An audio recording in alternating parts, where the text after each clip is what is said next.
ಶರತ್, ಅಮ್ಮ ಫಸ್ಲಿನ ದುಡ್ಡು ಕಳ್ಸಿದ್ದಾರೆ, ಅದನ್ನ ಸೇರ್ಸಿದ್ರೂ ಸಾಕಾಗ್ತಾ ಇಲ್ಲ. ಟ್ರೀಟ್ಮೆಂಟ್ಗೆ ಇಷ್ಟೊಂದು ದುಡ್ಡು ಖರ್ಚಾಗತ್ತೆ ಅಂತ ಗೊತ್ತಿದ್ರೆ ನಿನ್ನನ್ನು ಇಲ್ಲೇ ಬಿಟ್ಟು ನಾನು ಊರಿಗೆ ಹೋಗಿ ಏನಾದರೂ ಅರೇಂಜ್ ಮಾಡ್ತಿದ್ದೆ. ಸಾರಿ ಶರತ್. ನೀನೇನು ಬೇಜಾರು ಮಾಡ್ಕೋಬೇಡ, ಹೇಗಾದರೂ ಅರೇಂಜ್ ಮಾಡ್ತೀನಿ. ಹೇಗೆ? ನಾವು ಇಡೀ ವರ್ಷ ಪೂರ್ತಿ ಖರ್ಚು ಮಾಡಬೇಕಾಗಿರೋ ದುಡ್ಡನ್ನ ಈಗ ಆಲ್ರೆಡಿ ಖರ್ಚು ಮಾಡಿಬಿಟ್ಟಿದ್ದೀವಿ ಶರತ್. ಇನ್ನೂ ಟ್ರೀಟ್ಮೆಂಟ್ಗೆ ದುಡ್ಡು ಸೇರಿಸೋದಾದ್ರೆ ಸಾಲ ಮಾಡಬೇಕಾಗತ್ತಷ್ಟೇ. ಮಾಡೋಣ ಬಿಡು, ತೀರಿಸೋ ಶಕ್ತಿನ ಆ ದೇವ್ರು ನಿನ್ನ ಗಂಡಂಗೆ ಕೊಟ್ಟಿದ್ದಾನೆ. ಹಾಗಂತ ನಾನು ನಿಮ್ಮನ್ನ ಸಾಲ್ಗಾರನನ್ನಾಗಿ ಮಾಡ್ಲಾ? ಏನೇನೋ ಮಾತಾಡಬೇಡ. ಜೀವನ್ ದುಡ್ಡು ಕೊಟ್ಟಿದ್ರೆ ನಮ್ಗಿಷ್ಟೆಲ್ಲ ಕಷ್ಟನೇ ಆಗ್ತಿರ್ಲಿಲ್ಲ. ಏನಂತಮ್ಮ, ಗಂಡ ಹೆಂಡತಿ ಇಷ್ಟು ಸೀರಿಯಸ್ ಆಗಿ ಮಾತಾಡ್ತಾ ಇದ್ದೀರಾ? ಹಾಗೇನಿಲ್ಲ ಅಣ್ಣ, ಹೀಗೆ ಸಣ್ಣ ಪುಟ್ಟ ಮಾತುಕತೆ ಊರ್ ಬಗ್ಗೆ. ನನ್ ಗೆಳೆಯನ್ ದೇಹ ಇಲ್ಲಿದ್ರು ಮನ್ಸೆಲ್ಲ ಊರಿನ ಮರಗಿಡಗಳ ಸುತ್ತ ಸುತ್ತಾನೇ ಇರುತ್ತೆ. ಶರತ್, ಏನಾಯ್ತು? ಯಾಕೆ ಹಿಂಗಿದೀಯಾ? ಏನಿಲ್ಲ ಮಗ. ನಾನ್ ನಂಬಲ್ಲ. ಏನಾಯ್ತು ಅಂತ ಹೇಳು. ನಾನ್ ನಿಂಗೆ ನಿಜವಾದ ಫ್ರೆಂಡ್ ಆಗಿದ್ರೆ ಹೇಳು, ಇಲ್ಲಾಂದ್ರೆ ಬೇಡ ಬಿಡು. ಅದೇನಿಲ್ಲ ಮಗ, ನಾಳೆ ಹಾಸ್ಪಿಟ್ಲ್ ಪ್ರೊಸೀಜರ್ಗೆ ಸ್ವಲ್ಪ ದುಡ್ಡಿನ ಸಮಸ್ಯೆ ಆಗಿದೆ. ನನ್ನ ಹತ್ರ ದುಡ್ಡಿತ್ತು, ನನ್ನ ಫ್ರೆಂಡ್ ಒಬ್ಬನಿಗೆ ಅರ್ಜೆಂಟಾಗಿ ಬೇಕು ಅಂತ ಇದಿದ್ನೆಲ್ಲ ಅವನು ಕೊಟ್ಬಿಟ್ಟೆ. ಅವ್ನು ನಾಳೆನೇ ಕೊಡ್ತೀನಿ ಅಂತ ಹೇಳಿದ್ದ. ಬಟ್ ನೋಡಿದ್ರೆ ಅವನನ್ನು ಕೇಳಿದ್ರೆ ನನ್ನನ್ನು ಕೇಳಲೇಬೇಡ, ಈಗ ಸ್ವಲ್ಪ ತುಂಬ ಕಷ್ಟದಲ್ಲಿದ್ದೀನಿ ಅಂತ ಹೇಳ್ತಿದ್ದಾನೆ. ಅದ್ರ ಬಗ್ಗೆನೇ ಸ್ವಲ್ಪ ಮಾತಾಡ್ತಾ ಕೂತಿದ್ವಿ. ಅದಕ್ಕೆ ಯಾಕೆ ಅಷ್ಟು ಯೋಚನೆ ಮಾಡಬೇಕು? ನಾನಿಲ್ವಾ? ಅಲ್ವೋ? ಸಾಕ್ ಸುಮ್ನಿರೋ. ನೀನ್ ಎಂತ ಕೆಟ್ಟ ಸ್ವಾಭಿಮಾನಿ ಅಂತ ನಂಗೆ ಗೊತ್ತು ಅಲ್ವೋ. ಇಂಥ ವಿಚಾರನ ಪ್ರಕೃತಿಯವ್ರ ಮುಂದೆ ಮಾತಾಡಿದ್ರೆ ಅವ್ರಿಗೆ ಬೇಜಾರಾಗಲ್ವಾ? ಈಗ ಯೋಚನೆ ಮಾಡೋವಂಥದ್ದು ಏನೂ ಆಗಿಲ್ಲ. ಅಪಾಯಿಂಟ್ಮೆಂಟ್ ಫಿಕ್ಸ್ ಆಗಿದೆ ತಾನೆ? ನಿಮ್ಮ ಹತ್ರ ಎಷ್ಟು ಅಂತ ಸಹಾಯ ತಗೊಳಕ್ಕಾಗತ್ತೆ ಅಣ್ಣ? ನನ್ನನ್ನ ವಿರಾಟ್ ಅಣ್ಣ ಅಂತ ಕರೆದು ಹೀಗ ಮಾತಾಡೋದು? ಈಗ ನಿಮ್ಗೆ ಅಣ್ಣ ಇದ್ದಿದ್ರೆ ಹೀಗೆ ತಾನೇ ಮಾಡ್ತಾ ಇದ್ದಿದ್ದು.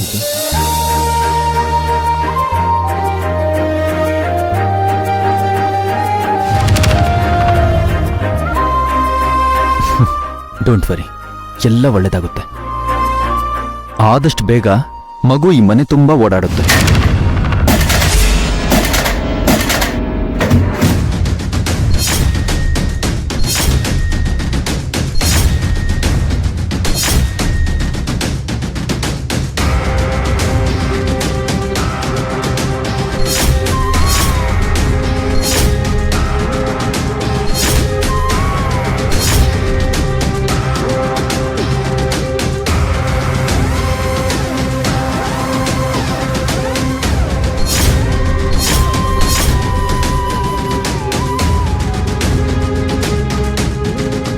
ಅಪ್ಪಾರೇ, ಗೊತ್ತಾಗ್ಲಿಲ್ಲ, ಕೈ ತಾಕಿ ಬಿದ್ದೋಯ್ತು. It's okay. ಅಕಸ್ಮಾತ್ ಆಗಿದ್ದಕ್ಕೆ ಯಾಕೆ ಇಷ್ಟೊಂದು ಭಯ ಪಡ್ತೀರಾ? ಮೊದಲು ಬಿದ್ದೋಗಿರೋ ಗಾಜಿನ ಚೂರ್ನ ತೆಗಿರಿ. ಆಯ್ತಪ್ಪವ್ರೆ.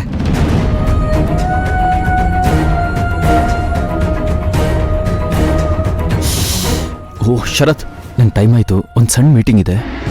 ಸರಿ ಮಗ, ಹೋಗು. ಪ್ರಕೃತಿ, ಈ ಅಣ್ಣ ಇರೋವರೆಗೂ ನೀನು ಯಾವುದಕ್ಕೂ ಯೋಚನೆ ಮಾಡಬಾರ್ದು, ಓಕೆ? ಸರಿ ಮಗ, ಸಿಗ್ತೀನಿ. ಓಕೆ, ಸರಿ ಮಗ, ಬಾಯ್. ಆಯ್ತು, ಸಿ ಯು.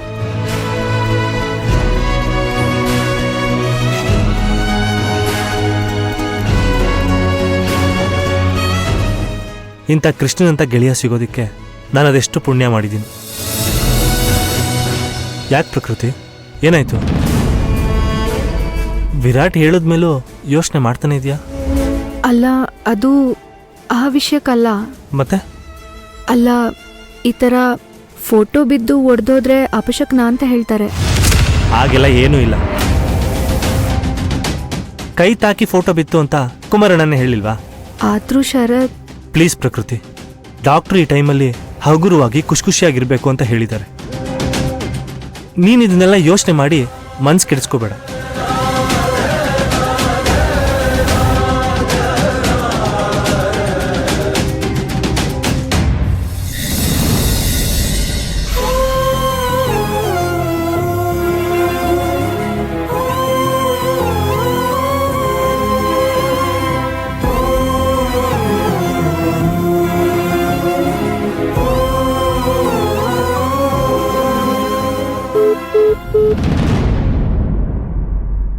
ಫೋನ್ ಮಾಡ್ತಿದ್ದೀನಿ, ವಿರಾಟ್ ಕಾಲ್ ಪಿಕ್ ಮಾಡ್ತಿಲ್ಲ. ಇಷ್ಟೊತ್ತಾದ್ರೂ ಮನೆಗೂ ಬಂದಿಲ್ಲ. ದೇವ್ರೆ, ಅವ್ರಿಗೇನೋ ಆಗದೆ ಇರೋ ತರ ಕಾಪಾಡಪ್ಪ.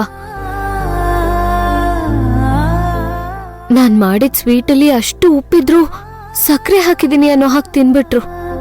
ಇದ್ರಿಂದ ಅವ್ರ ಆರೋಗ್ಯಕ್ಕೇನಾದ್ರೂ.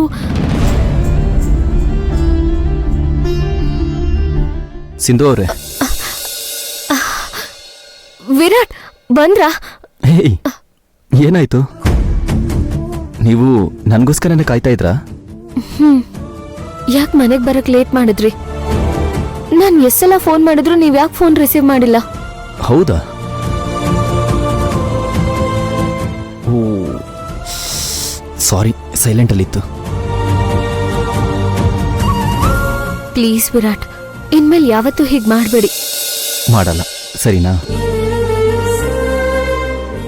ಮೇಡಮ್ ನನಗೋಸ್ಕರ ಕಾಯ್ತಿದ್ದೀರಾ ಅಂದ್ರೆ ನನ್ನ ಬಿಟ್ಟಿರೋದಕ್ಕೆ ಕಷ್ಟ ಆಗ್ತಿದೆ ಅಂತನಾ ಅಥವಾ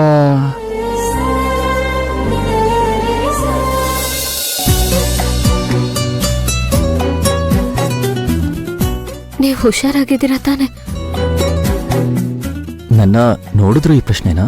ನನಗಂತೂ ತುಂಬಾ ಭಯ ಆಗ್ಬಿಟ್ಟಿತ್ತು. ಯಾಕೆ? ಅದು ಇವತ್ತು ನಾನು ನಿಮ್ಗೋಸ್ಕರ ಮಾಡಿದ ಸ್ವೀಟ್ಗೆ ಸಕ್ಕರೆ ಬದಲು ಉಪ್ಪು ಹಾಕ್ಬಿಟ್ಟಿದ್ದೆ ವಿರಾಟ್. ಇಲ್ವಲ್ಲ, ನಾನ್ ತಿಂದಿದ್ದ ಸ್ವೀಟು ನಿಮ್ಮಷ್ಟೇ ಸ್ವೀಟ್ ಆಗಿತ್ತು. ತಮಾಷೆ ಮಾಡ್ತಿದ್ದೀರಾ? ಮಾಡಿದ ಸ್ವೀಟ್ ಎಲ್ಲ ಪ್ಯಾಕ್ ಮಾಡಿ ಅಂತ ಹೇಳಿದ್ರು, ಅದನ್ನ ನೀವು ತಿಂದ್ರಾ? ಇಲ್ಲ. ಮತ್ತೆ ಸ್ವೀಟಲ್ಲಿ ಉಪ್ಪಿದೆ ಅಂತ ನಿಮಗೆ ಹೇಗೆ ಗೊತ್ತಾಯ್ತು? ಅದು ನೀವು ಹೋದ್ಮೇಲೆ ಅಡ್ಗೆ ಮನೆಗೆ ಹೋದಾಗ ಉಪ್ಪಿನ ಡಬ್ಬ ಕೆಳಗಿತ್ತು, ಸಕ್ಕರೆ ಡಬ್ಬ ಮೇಲಿತ್ತು. ಆವಾಗ ಗೊತ್ತಾಯ್ತು ನಾನು ಸ್ವೀಟ್ಗೆ ಸಕ್ಕರೆ ಬದಲು ಉಪ್ಪು ಹಾಕಿದ್ದೀನಿ ಅಂತ. ಸಾರಿ ವಿರಾಟ್, ನೀವು ಮೊದಲನೇ ಸಲ ನನಗೆ ಸ್ವೀಟ್ ಮಾಡಕ್ ಹೇಳಿದ್ರಿ, ಆದ್ರೆ ನಾನು. ಇದೆಲ್ಲ ಒಂದೊಂದ್ಸಲ ಆಗುತ್ತೆ, ಅದಕ್ಕೆ ಯಾಕೆ ಇಷ್ಟೊಂದು ಬೇಜಾರಾಗ್ತೀರಾ? ನೋಡಿ, ನೀವು ಕೊಟ್ಟು ಸ್ವೀಟ್ ತಿಂದು ನನಗೇನೂ ಆಗಿಲ್ಲ. ಇನ್ಫ್ಯಾಕ್ಟ್ ಈ ನಡುವೆ ನಾನು ಜಾಸ್ತಿ ನೀರು ಕುಡಿಯೋದನ್ನ ಮರ್ತ್ಬಿಟ್ಟಿದ್ದೆ. ಇವತ್ತು ನಾನು ಈ ಸ್ವೀಟ್ ತಿಂದು ತುಂಬಾ ನೀರು ಕುಡ್ದೆ. ನೀವ್ ಎಲ್ಲನೂ ತುಂಬಾ ಲೈಟಾಗಿ ತಗೋತೀರಾ. ಕೆಲವೊಬ್ಬರಿಗೆ ನೋವಾಗಬಾರ್ದು ಅಂತ ನೀವೇ. Hold down. ನಾನು ಹಾಗೆ ಮಾಡಿದ್ದಕ್ಕೂ ಒಂದು ಕಾರಣ ಇದೆ.